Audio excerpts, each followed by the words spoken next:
At 2 in the morning, Henderson Field was as quiet as a place could be when it sat on the edge of a war. The jungle pressed against the perimeter wire on all sides, breathing its wet, rotten breath into the darkness. Somewhere out in the black, something screamed.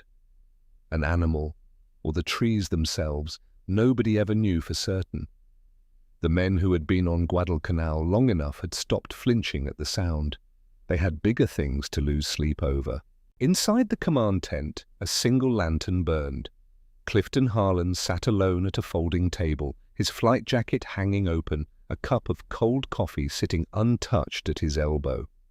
He was not reading orders. He was not waiting for a radio transmission. No one had sent for him. No one had told him to be here at this hour. He was here because the numbers would not leave him alone. On the table in front of him was a sheet of grid paper torn from a navigator's log. It was covered in pencil marks, columns of figures, fuel consumption rates, bearing headings, time calculations scratched out and rewritten. He had been at it for over an hour. The lantern made his shadow flicker against the canvas wall behind him. The shadow of a man doing arithmetic at 2 in the morning in the middle of the Pacific Ocean. And that was exactly what he was. Harlan was 31 years old, though the men who flew under him would have guessed higher. His face had the kind of stillness that came not from peace, but from discipline, the deliberate, daily choice to keep every reaction locked behind his eyes. He was not a large man, not particularly impressive in a room full of decorated officers. He had a way of standing near the back wall at briefings, listening while the louder men talked, and then when the room had exhausted itself, he would say something quiet that ended the conversation. He did not inspire men with speeches. He inspired them by already knowing the answer before anyone else had finished asking the question. He put his pencil down, picked up the coffee out of habit, and set it back down without drinking it. The numbers were not good. They were not impossible, but they were not good. And Harlan respected the difference between those two things more than most men in his position ever bothered to. He folded the grid paper twice, slid it into his breast pocket, and turned down the lantern. Outside, the jungle kept breathing. The order arrived 4 hours later, delivered by a lieutenant colonel who looked like he had not slept either, and for much worse reasons. He sat across from Harlan in the same tent, same table, different morning light now bleeding through the canvas. He spread a single map across the surface and placed 2 fingers on a point in the Solomon Sea. Harlan looked at the map. He looked at the distance between Guadalcanal and the island of Bougainville. He did not say anything. The lieutenant colonel told him about the intercepted signal, about the Japanese encryption that the code breakers in Hawaii had peeled back like the skin off a piece of fruit, about what was inside, not a tactical order, not troop movements, but an itinerary. A travel schedule so precise it listed the type of aircraft, the number of escort fighters, and the exact time of arrival over Bougainville. The target was Admiral Tadao Mori, Commander-in-Chief of the Combined Fleet, the man who had designed the attack that turned Pearl Harbor into a graveyard, the most important military mind in the Japanese Empire, and for 16 months a ghost, safe in his headquarters, unreachable, untouchable, a man who existed behind layers of ocean and firepower that no American force had managed to penetrate. The schedule said he would arrive over Bougainville at 9:35 in the morning on April 18th, 1943. That was 6 days away. The lieutenant colonel finished speaking and waited. Harlan looked at the map for another moment. Then he looked up. "Who turned this down before me?" A pause. 2 others. Harlan nodded once. "How many P-38s can I have?" 16. "How many hours do I have to prepare?" The lieutenant colonel told him. Harlan stood up, folded the map, and handed it back. I'll need the fuel consumption logs for every aircraft in the squadron, tonight." He walked out of the tent without being dismissed. The lieutenant colonel watched him go and did not call him back. That afternoon, Harlan stood in front of a P-38 Lightning and looked at it the way a carpenter looks at a piece of wood. Not with admiration, not with contempt, but with the particular attention of a man who needs to know exactly what a thing can do. The P-38 was not beautiful, everyone agreed on that. It had a central nacelle for the pilot and guns, and then two long tail booms stretched back on either side to a twin-finned tail, each boom carrying its own engine. It looked like an engineering argument that had been settled badly. The other pilots called it names. The mechanics cursed it in 3 languages. The Japanese had looked at it and laughed. Harlan walked around the aircraft twice, slowly, his hands clasped behind his back. He was not looking at what it was. He was looking at what it could do. 2 Allison engines. 2 turbo superchargers. A range that made every other fighter on Guadalcanal look like it had been built to circle a parking lot. Guns clustered in the nose, 450 caliber machine guns and 120mm cannon, all firing straight down the center line, no convergence calculation needed.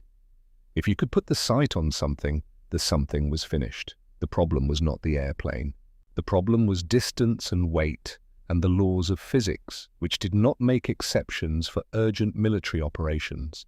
400 miles to the intercept point, 400 miles back.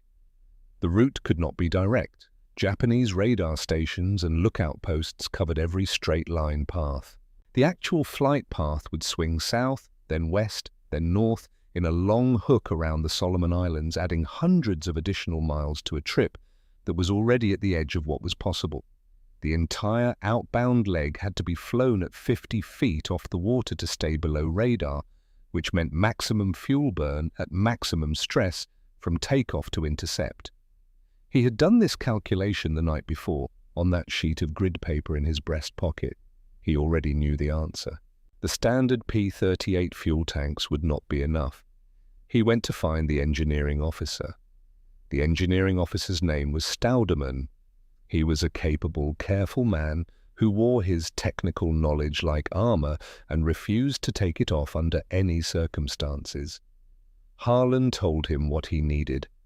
Drop tanks, the large ones, 165 gallons each, designed for long transoceanic ferry flights. 2 per aircraft, 16 aircraft. Staudeman listened. Then he opened a technical binder and placed it on the workbench between them, like a judge setting down a gavel. The mounting pylons on the P-38 at Henderson Field were rated for tanks of a specific size and weight. The larger tanks exceeded those ratings. If a tank failed to release on command during combat, the asymmetric drag could send the aircraft into an unrecoverable roll. The structural load on the wing spar during a high-G maneuver with full tanks had not been tested at this specification. He closed the binder. He was not refusing out of stubbornness.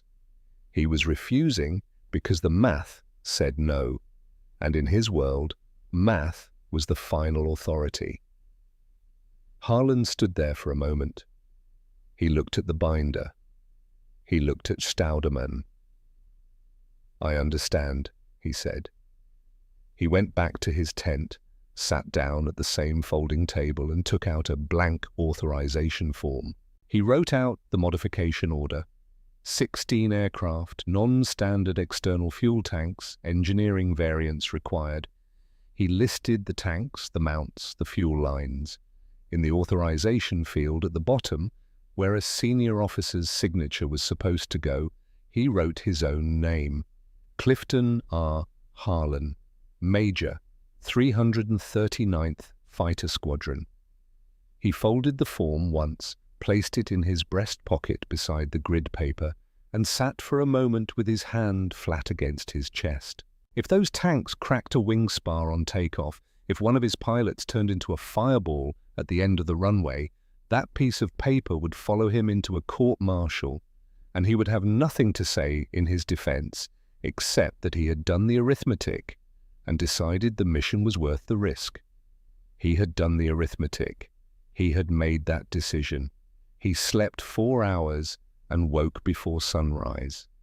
The briefing was at 0600. 16 pilots crowded into a tent that smelled of canvas and aviation fuel and the particular kind of tension that builds in a room where everyone understands what is about to be asked of them.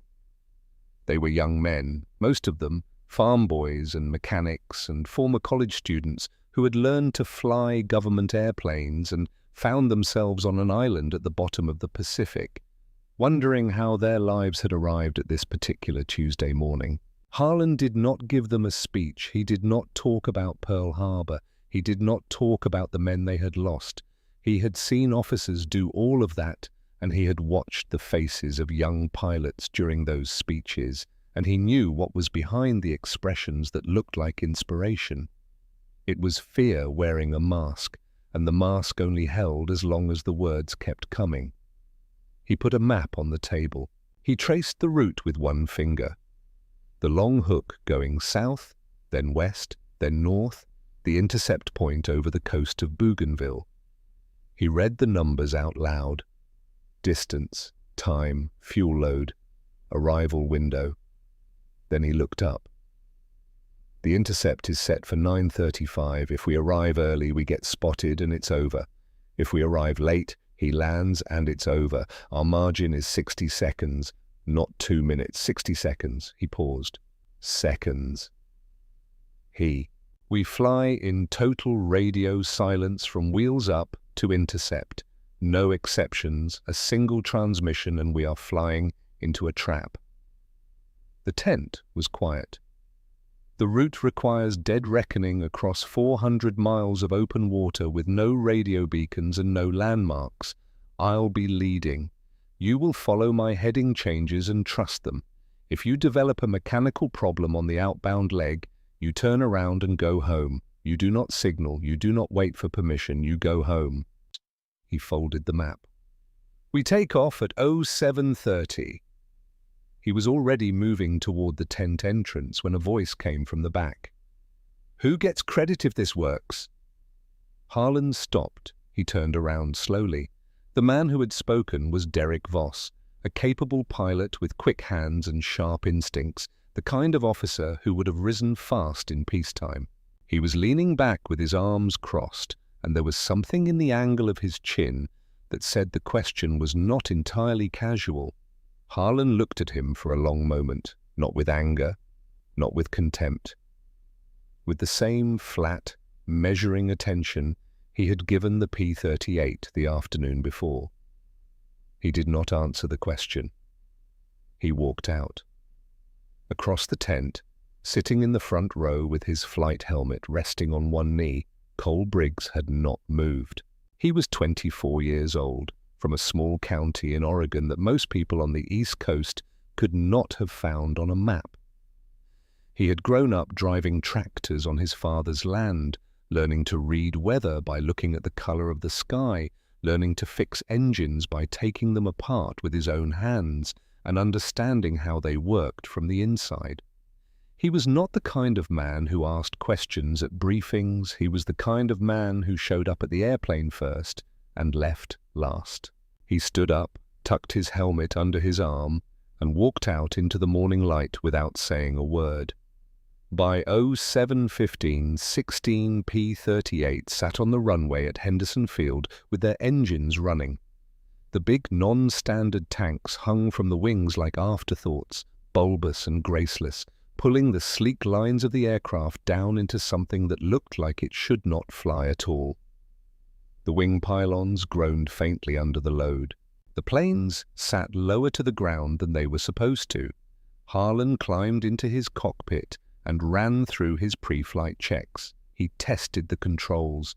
He checked the compass. He checked the fuel gauges on the unauthorized tanks, wired up by mechanics who had worked through the night with rubber hoses and determination. Then he looked down the runway.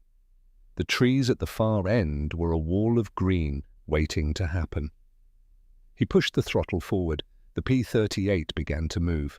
Slowly at first, the tires bumping over the uneven dirt surface, the airframe shuddering with the effort of carrying more weight than it had ever been asked to carry.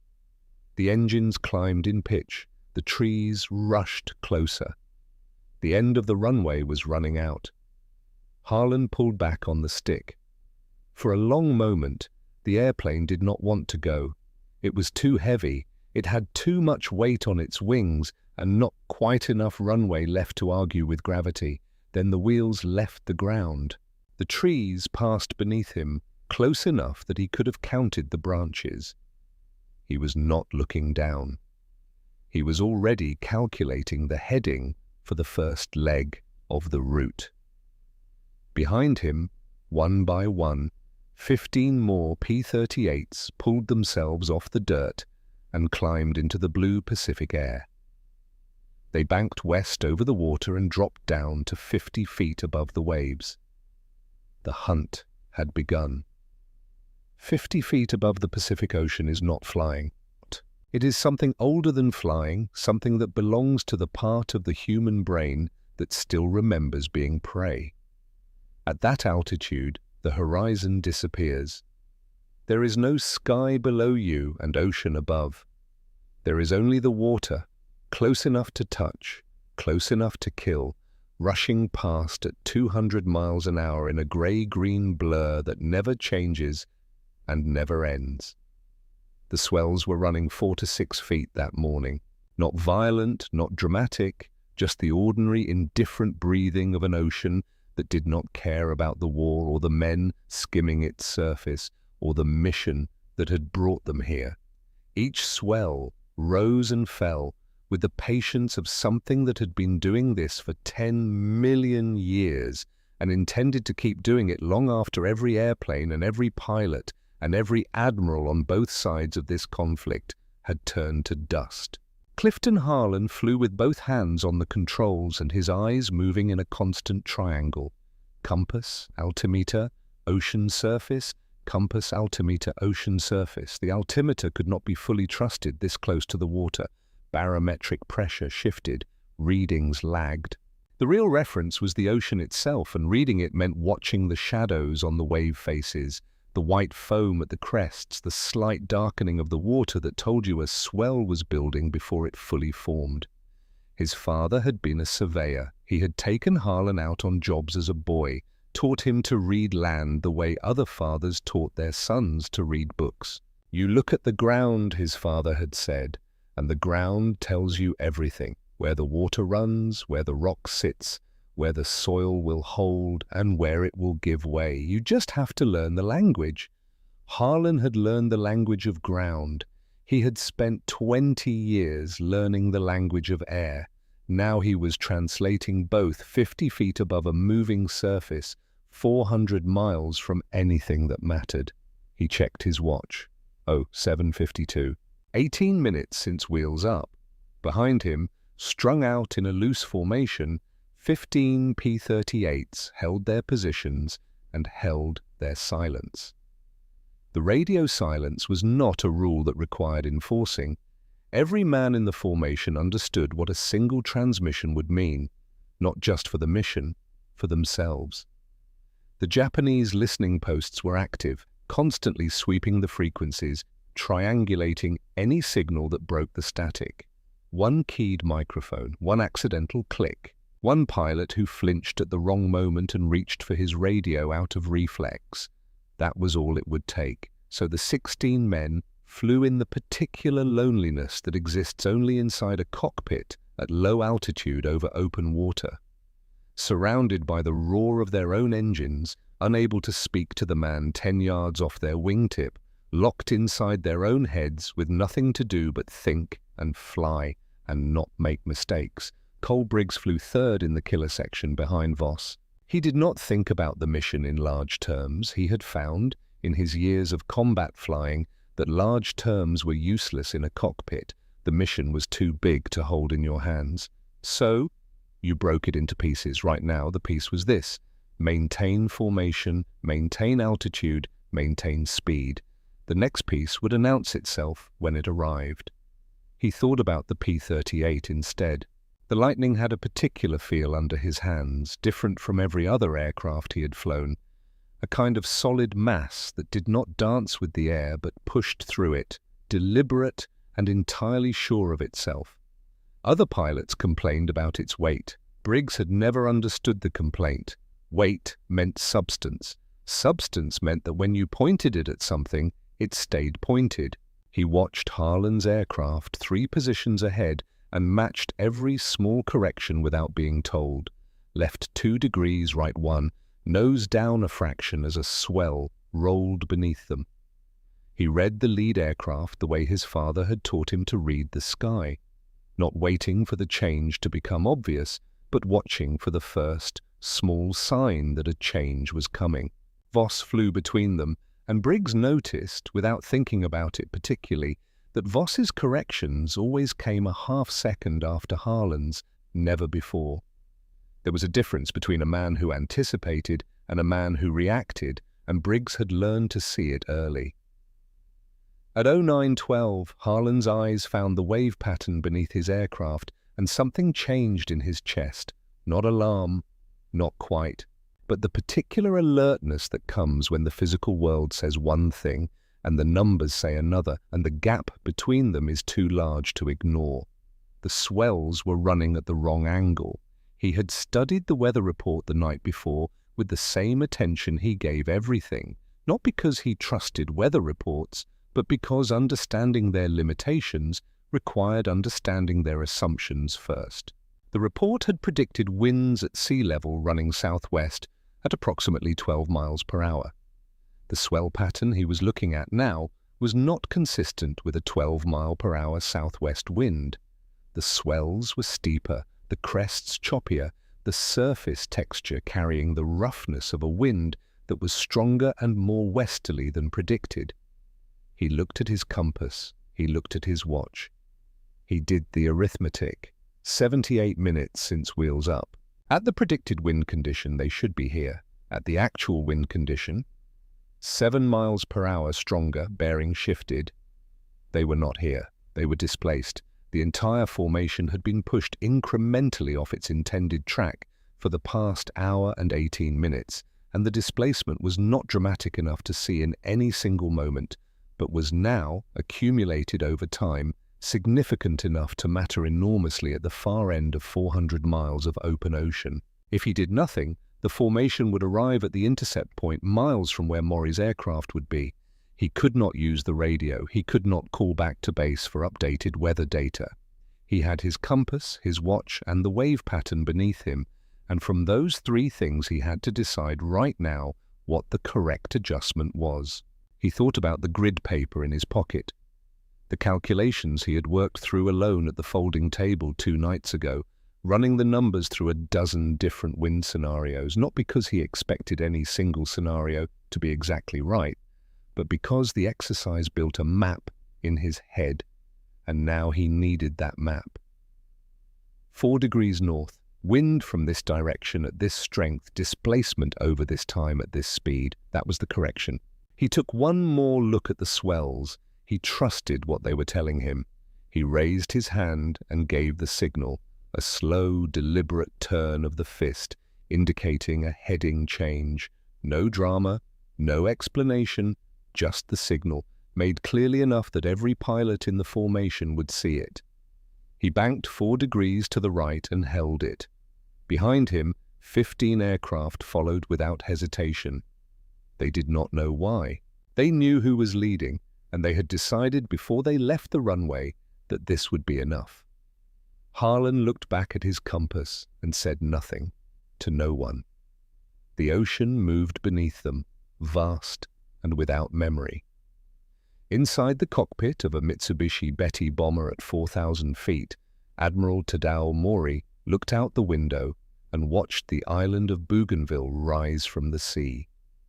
He had been awake since 4 in the morning. He had eaten a small breakfast, reviewed the inspection schedule for the bases he would visit, and spent some time with a letter he had written to his daughter but not yet sent. He did it sometimes, wrote letters, and then held them, rereading them, until he was sure they said what he meant and not merely what the moment had suggested. His chief of staff was talking about the reception prepared at WWII airfield. The local commanders had apparently gone to considerable effort. Maury listened and looked at the island.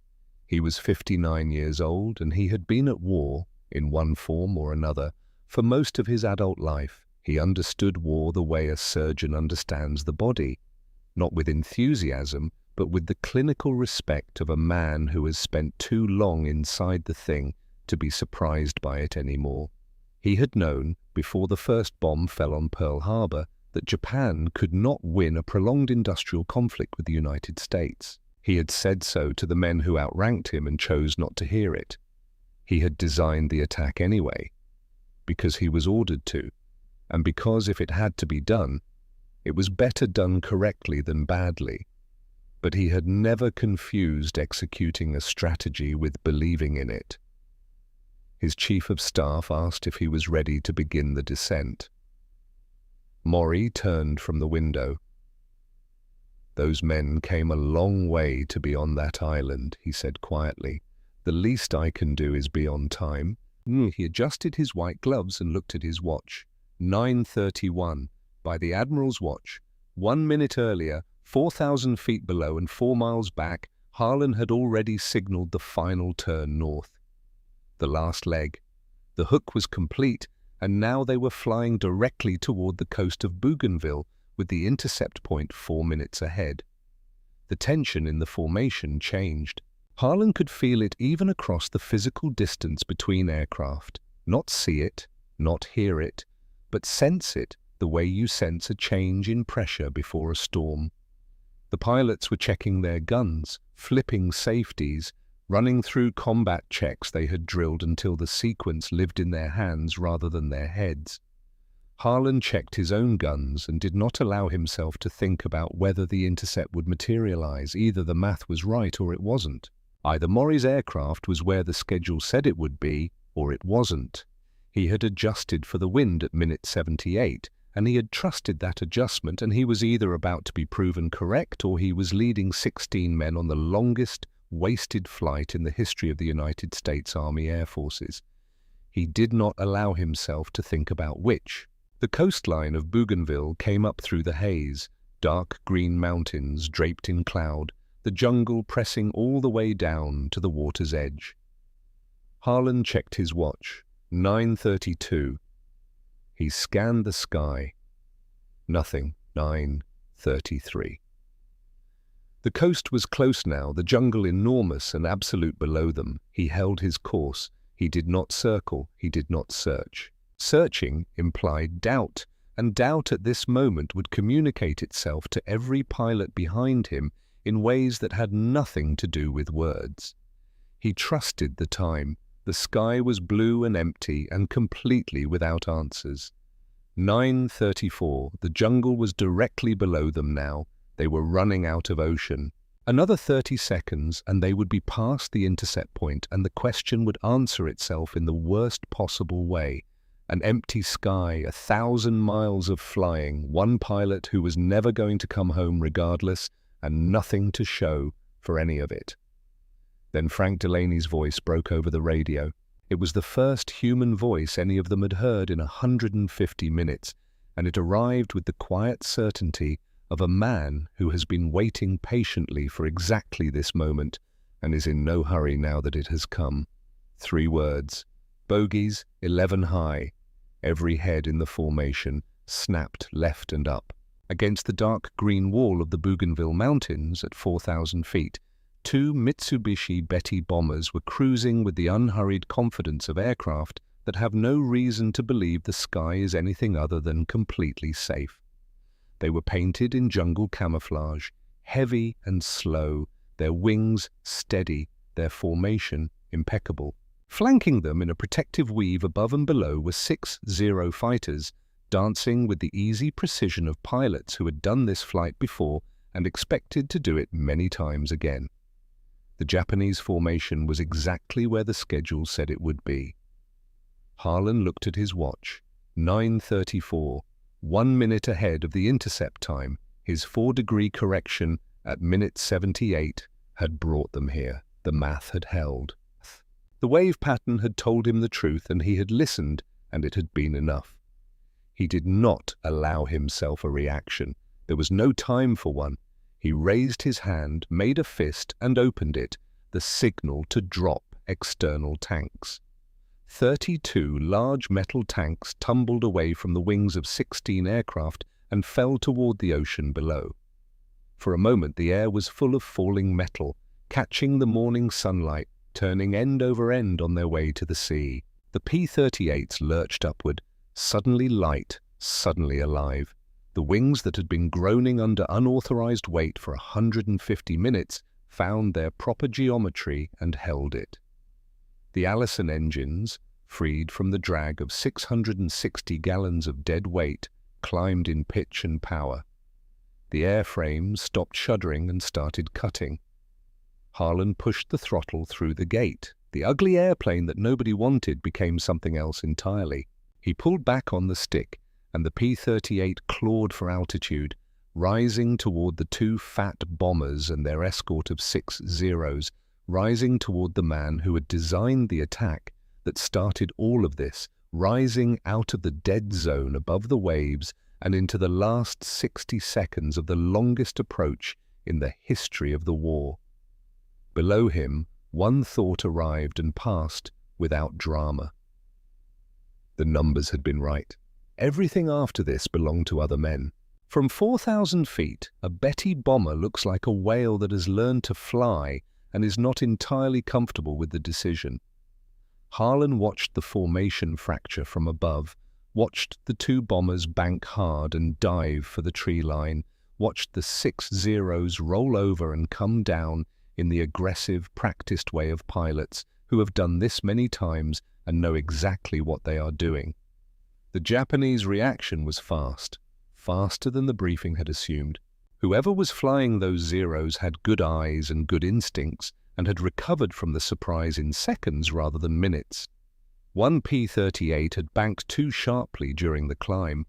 The sun found its canopy at the wrong angle, a single flash of reflected light that crossed the distance to Japanese eyes before anyone on the American side knew it had happened. 4 seconds of warning compressed into a brawl. Harlan did not waste time being angry about it. He keyed his radio. Silence was finished now. Silence had served its purpose and was done, and said 2 words with the flat authority of a man reading a number off a gauge. Go. Now. Then he pulled back on the stick and took his 12 aircraft up into the Zeros. Harlan had given the order, and now the order belonged to other men. Down below, Cole Briggs was already moving. He had seen the canopy flash. He had seen the Japanese formation react. He had watched Voss in the aircraft just ahead of him hesitate for exactly 1 beat. A single moment of indecision that Briggs registered without judgment and then moved past, because hesitation was not something he had brought with him today. His throttle was through the gate. His airspeed was building through 350, climbing toward 400. The lead Betty bomber was ahead of him and below, hugging the tree line, its pilot doing everything right, keeping low, using the dark green canopy as visual cover, skidding the heavy aircraft left and right in the irregular pattern designed to make a gun solution impossible. It was a good technique. It would have worked against a less patient man. Briggs was from a county in Oregon where the distances between things were measured in hours rather than miles, where patience was not considered a virtue so much as a basic requirement of existence. He had grown up learning that the land did not hurry and that the men who tried to hurry it invariably made mistakes the land did not forgive. He applied this understanding to everything, including the problem currently unfolding in front of him at 400 miles an hour. He watched the bomber's movement pattern, left, slight climb, right. He was not trying to aim at where the aircraft was. He was building a map of where it was going to be. Above him, the sky was filling with the sound of the fight between Harlan's section and the Zeros. The sharp, percussive crack of 50 caliber fire, the higher bark of the cannon, the rising and falling engine note of aircraft pulling hard through turns. Briggs heard it the way you hear weather when you are already inside a building. Present, significant, not his immediate concern. Voss had broken left to engage a Zero that had come down at their section. It was the right decision tactically, but it meant the lead bomber was unguarded, and it meant the only aircraft in position to press the attack was Briggs. He lined up and went. The rear gunner in the Betty saw him coming. The tail blister opened up. A 20mm cannon, the same caliber as the weapon in Briggs's own nose, and the man behind it knew how to use it. Tracer rounds came back at Briggs in arcs that looked lazy but were not, glowing orange and red against the dark green backdrop of the jungle, passing close enough to the canopy that he could see them individually, each one a small, burning decision about where he was standing in the universe. He did not break off. He had thought about this moment before. Not on this mission specifically, but in the abstract way that pilots think about the moment when someone is shooting at them, and the question becomes, what to do about it? He had concluded, alone in his bunk on several occasions, that the answer was not complicated. If you broke off, you lost the angle and had to rebuild it, and rebuilding it meant time, and time meant the target got away. The only way to guarantee the target did not get away was to stay on it through the fire and trust that the geometry of the situation favored you more than it favored the man trying to stop you. The geometry here was simple. The Betty's tail gunner had to track a fast-closing target through a restricted field of fire. Briggs only had to hold a straight line and keep the dot of his sight on the fuselage ahead. He held the straight line. The P-38 had all 5 guns in the nose directly in front of the cockpit, firing down the same axis. There was no convergence calculation, no zone of fire that required a specific distance to be effective. The weapon and the sight were the same thing. If the dot was on the target, the rounds were on the target, and at under 100 yards there was not a piece of aluminum in the Japanese inventory that would stop what was coming. Briggs waited until the range was right, not by instinct, not by excitement, by the same unhurried patience that had gotten him through everything else. He squeezed the trigger. The nose of the P-38 erupted. The recoil was a physical shock, a sudden deceleration that pressed him forward against his harness and shook the entire airframe as if the aircraft itself was startled by what it was capable of. 4 50 caliber machine guns and 1 20mm cannon fired simultaneously, and the stream of rounds that left the nose was not a burst or a spray. It was a solid column of metal moving at supersonic speed down a straight line that ended in the right engine of the Betty bomber ahead. The engine disintegrated. Not gradually, not in stages. The cowling separated, the propeller left its hub, the fuel ignited, and in less than 2 seconds the right side of the bomber's wing was burning with a completeness that left no ambiguity about the situation. Briggs held the trigger down and walked the rounds forward along the fuselage as the range closed to the point where he had to pull up or become part of the wreckage. He pulled up. The heat from the burning aircraft washed across the belly of his P-38 as he cleared it. Below him, the Betty rolled to the right, belly up. The burning wing lost its lift.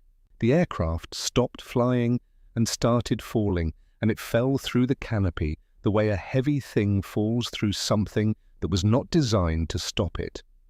Branches snapping, trunks shearing, the burning mass carving a corridor through the ancient hardwood forest until it found the ground and stopped with a finality that shook the trees for 100 yards in every direction.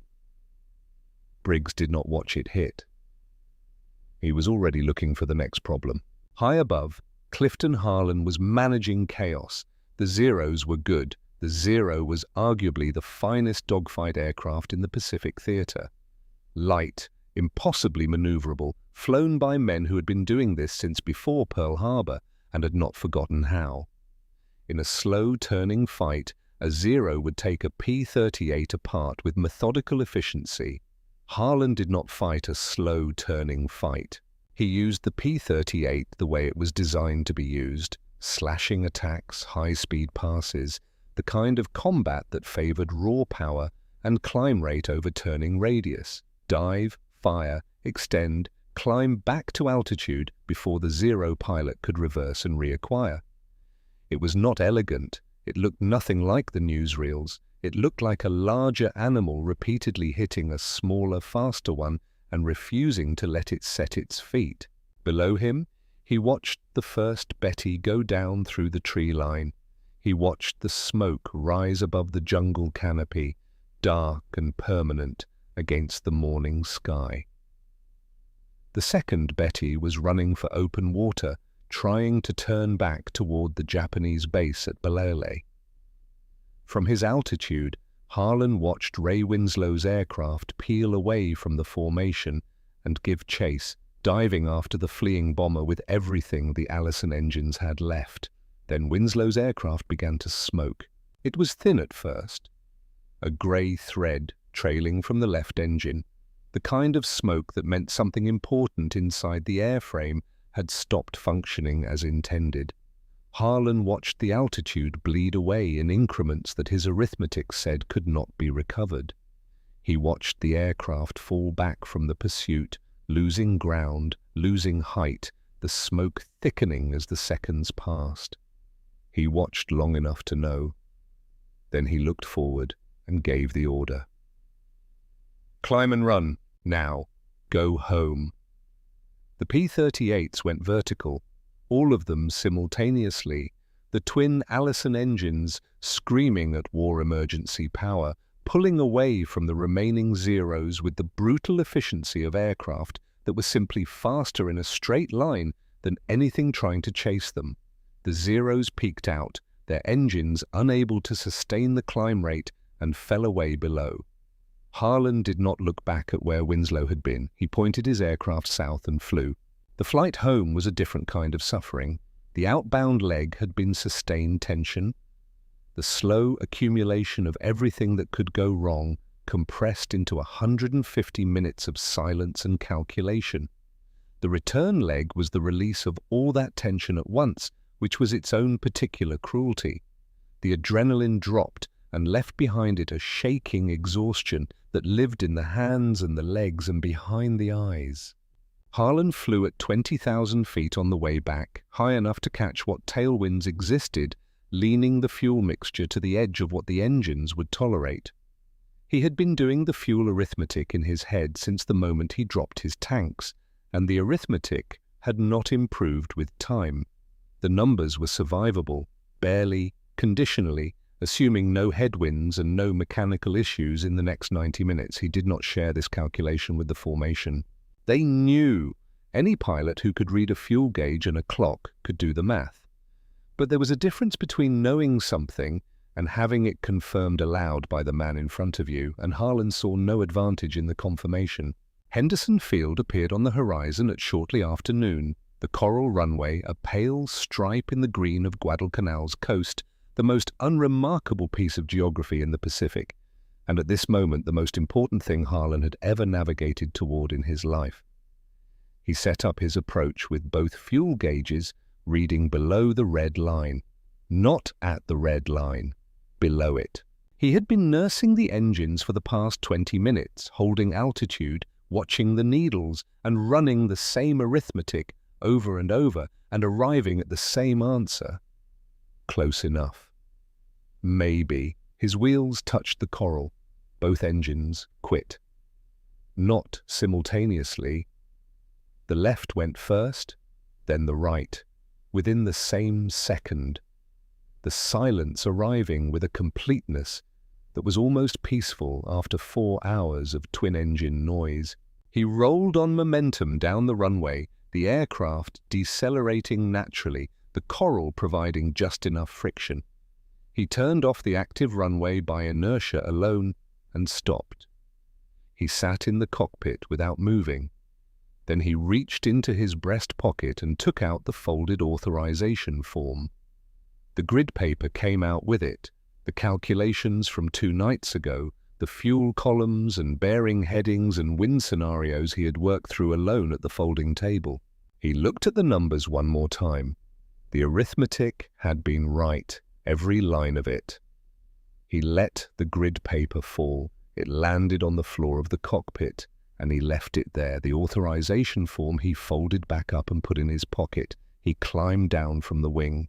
The debriefing was loud in the way debriefings always were after something significant. Everyone talking at once, hands moving through the air in the shapes of aircraft, voices climbing over each other with details and corrections, and the contradictions that come when 15 men have each witnessed a different version of the same event. Derek Voss was talking to the intelligence officer when Harlan came in. He was describing the attack on the lead bomber in a way that was not exactly inaccurate, but was arranged in a particular order. The kind of order that placed his own aircraft in the foreground and others in the background. The intelligence officer was writing everything down. Harlan listened from across the tent. Cole Briggs was sitting in a corner, still in his flight suit, a cup of water in one hand, saying nothing. The intelligence officer had not gotten to him yet. He was watching Voss talk with an expression that contained no discernible emotion, not anger, not amusement, not the pointed attention of a man preparing to correct the record, just watching. Harlan walked to the intelligence officer. "Did we get the target?" The officer looked up. "First aircraft is confirmed down. Ground search party confirmed." "Then we're done here," Harlan said. He walked outside into the coral light of a Guadalcanal afternoon and stood for a moment with his hand flat against his breast pocket, feeling the folded form through the fabric. The order came down that same evening. The mission was classified top secret. No communications, written, verbal, or otherwise, were to be made regarding the target, the outcome, or the nature of the operation. If the Japanese learned their encryption had been compromised, they would change their codes overnight, and the most valuable intelligence asset the United States possessed in the Pacific would go silent. The greatest aerial ambush in the history of the war had to remain a secret, indefinitely. The pilots went back to their tents. They went to the mess hall and ate. Some of them wrote letters home that said nothing about anything in particular, the kind of letters that families saved and later could not quite understand, wondering why the handwriting looked different, why the sentences were shorter, why the men who wrote them seemed to be working hard at describing nothing. Harlan sat at his folding table that evening. The same table, the same lantern. He opened his flight log to the entry for April 18th, 1943, and wrote 6 words. Mission completed. Return to base. Weather clear. He closed the log. Ray Winslow's bunk was empty across the room. Nobody said anything about it. There would be paperwork eventually. The official machinery of loss that the military ran with the same bureaucratic thoroughness it applied to everything else. But that was for another day. Tonight, the empty bunk just existed the way absences exist. Not as a statement, not as an accusation, just as a space where something used to be. Harlan looked at it once. Then he turned down the lantern. Henderson Field went quiet the way it went quiet every night. Not peaceful, not safe, just temporarily still, the way a thing is still between one event and the next. The war did not stop. It just paused, the way a man pauses after lifting something very heavy before deciding what to do with his hands. Decades later, a historian working on a book about Pacific air operations sat across from Cole Briggs in the front room of a small house in Oregon. Briggs was old by then, his hands thick and deliberate on the arms of his chair, his face carrying the weathered patience of a man who had spent most of his life outdoors. The historian had the gun camera analysis. He had the wreckage survey reports from the teams who had gone into the Bougainville jungle to examine what remained of the downed aircraft. He had the ballistics data, the impact angles, the trajectory calculations. The evidence was unambiguous. The attack geometry matched one aircraft and one aircraft only, and it was not the aircraft whose pilot had been giving interviews for 40 years. He laid it all out on the table between them. Briggs looked at the papers for a long moment. He picked up one photograph, the wreckage half swallowed by roots and vines, the seat still upright in the clearing the aircraft had made for itself when it came through the trees. He set it back down. The historian asked him why. Why had he never contested it, never pushed back, never said in 40 years of reunions and official histories, that account is wrong and here is what actually happened? Briggs was quiet for a moment. He looked out the window at the fields beyond, the tree line, the sky above the hills, carrying the grey-white light of an Oregon afternoon. "I did what I went there to do," he said. "The job was to put those aircraft on the ground. The job got done." He paused. "What happens after the job is done, that's a different thing. That's not something I was responsible for." The historian wrote it down. The wreck of Tadao Mori's aircraft is still in the jungle of Bougainville. The aluminum has gone the color of old blood. The roots of the banyan trees have grown through the fuselage over the decades, patient and indifferent, reclaiming what the war left behind. Souvenir hunters took the portable pieces long ago, but the fundamental structure remains. The basic bones of the thing, held in place now by the jungle that killed it.